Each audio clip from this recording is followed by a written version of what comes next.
Hello, here I am. It's Derrick. It was started by a boy named Condi who lives in Africa, who made a Galimoto, which is a toy vehicle made of wire.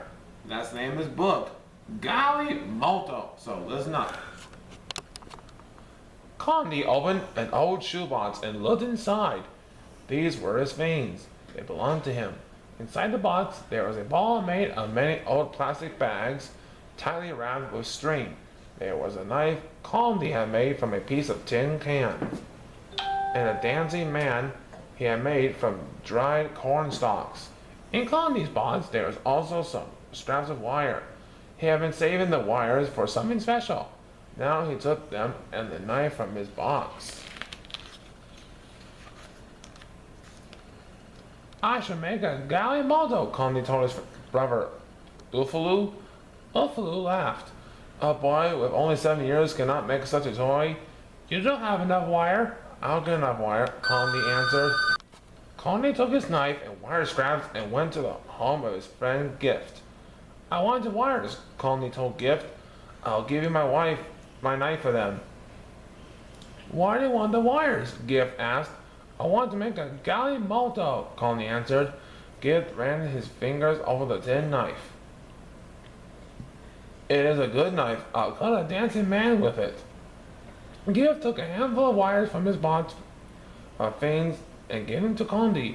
That's not enough wire for a Galimoto, he told his friend. I will find enough wire, Condi said. Condi put his wires into an old white plastic bag and took them to the shop of his uncle. Good day, second son of my brother. His uncle greeted him. How can I help you? I want some wire, Condi told his uncle. How will you pay for it? I have no money, Condi answered. But you have wires on your old packing boxes from the city. They will make a fine Galimoto. Sure, you want to make a Galimoto? The son of my brother is a clever boy. Take the wires. Chee, chee, chee, chee. Condi could hear the grinder at the flour mill. Many women with babies tied on their backs waited in the hot sun. Others arrived carrying heavy baskets of maize on their heads. Condi squeezed through the crowd. He was very near the front door when someone grabbed him. The woman began yelling angrily, Stop that one! He goes out of turn! Condi was being pushed and shoved. Suddenly the mill stopped its grinding. What is it? The miller shouted. The women pointed at Condi. No, Condi said. I have no maize to grind. I want wires for a Galimoto. He opened his bag for them to see.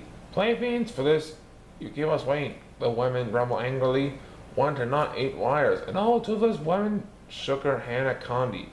The miller shrugged. There are some wires out back. Take those and go. In the back of the mill there was an open door. Inside the door was a pile of old motor parts. There Condi found some very thin wires wrapped in red and yellow and green plastic. I can scrape the coating off, Condi thought. These wires will hold my Galimoto together. Still, he did not have enough for a Galimoto. Condi passed some young children playing on an anthill. One was Monday, the small sister of his friend Gift.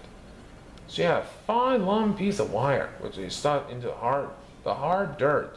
The little friend calmly called as he came nearer, You cannot catch an ant that way. Go fetch some water, for with that and a stick, you will fool them. When Monday came back, Condi poured the water around one of the holes. Now they will think the rains have begun, he explained. Then he stuck a stick down the hole. Gently he pulled it out, and on the end was a large ant. My stick is better than a wire for catching ants. You may have the stick, and I'll take the wire.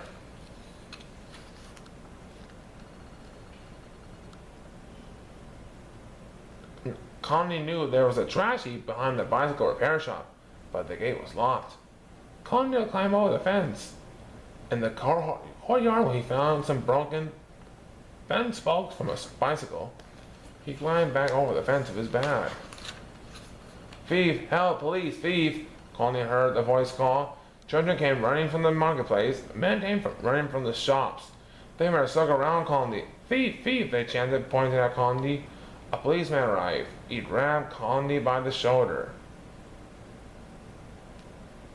What are you doing? He asked.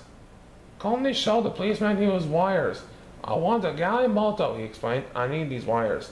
Galimoto? The crowd murmured. Galimoto!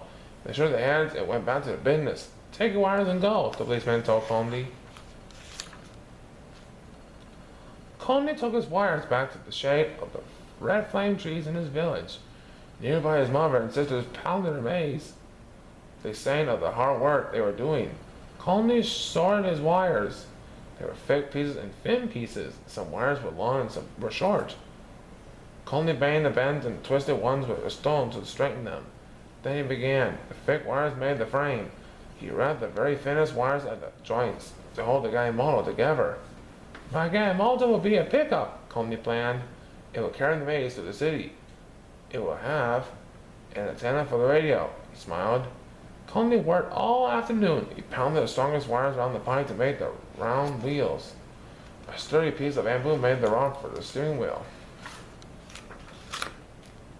Finally, the warm, toasty smell of maize parts cooking over. The village fires took Calmly. It was time to go home. His brothers and sisters admired his work. So you found enough wire, Ufulu said. Yes, Calmly agreed. He parked his Galimoto next to his box of things and ate his supper. Let the moon be bright for us to play and sing tonight.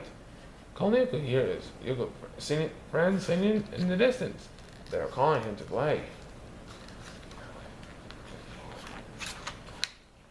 Now he carefully guided his Galimoto over the dusty path. Galimoto! Someone cheered, and one by one, Calmly's friends formed a line behind him. Eee! Galimoto! Galimoto! They began to chant. Calmly saw the shadow of his Galimoto cast by the moonlight racing alongside.